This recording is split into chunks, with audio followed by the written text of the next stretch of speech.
Welcome to the series of lecture on computer architecture course. So we will continue the data path construction for MIPS architecture, and in today's lecture we will learn about building the data path for branch instruction. In the previous lectures we have learned the building the data path for arc type and memory reference instruction. What are all the functional components used during the execution of that instruction. So now we will consider the branch instruction. Okay, so for branch instruction, normally what we will do, we will be reading the register operands, okay, for performing the comparison. Okay, so we will be comparing the two register values using the ALU, and then we will be checking for the zero output. Okay, right? And then we need to calculate the target address. So how to calculate the target address? Okay, the offset will be present in the instruction itself, so that will be sign extended for the corresponding displacement. And also one more component will be using for getting the correct address, target address, by shifting left two places. Okay, so this shift left two is very important because we need for the word displacement. So the purpose of shift left two is for word displacement. Okay, and then we'll be adding the corresponding PC to PC plus 4. Okay, right? So which is already done by the instruction fetch stage. So this is a sequence of operation involved with respect to the execution of branch instruction.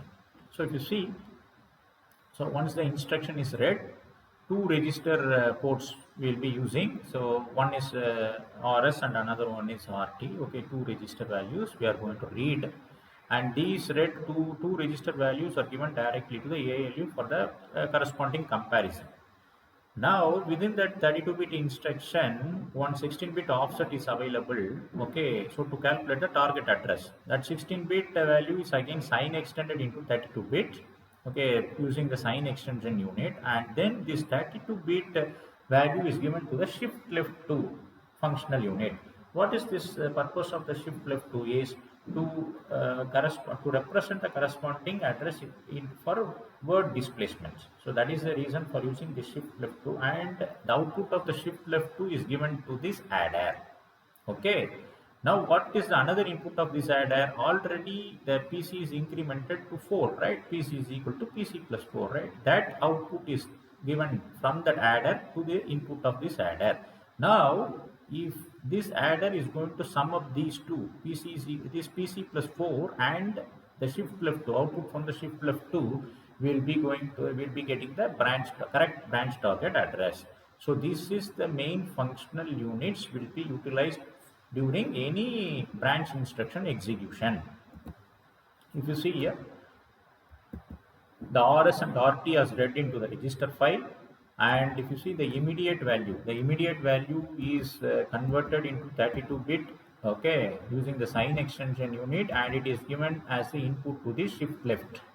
So this shift left again it is used for word displacement, and the shift after performing the shift left, that value along with the PC plus 4, okay, is given to the adder. Okay, and these two brown color, if you see, two register values are read and we are going to compare. So we will be waiting for the initiation of the corresponding result, whether 0 is initiated or not. Depending upon the result, we will be going for the branch target address. If it is 0, okay, so if it is 0 means branch on equal. If you consider branch on equal, we need to branch to that specific target address, right? So this is the exact data path. Okay, PC is equal to PC plus 4 is done by this adder, and the output of this adder is given to the second adder, and the second input of the second adder is your shift left after the shift left operation. Okay, so these two register values are read, and then ALU is performing the comparison. Okay, so the next class we will learn about the further implementation of the MIPS data path. Okay.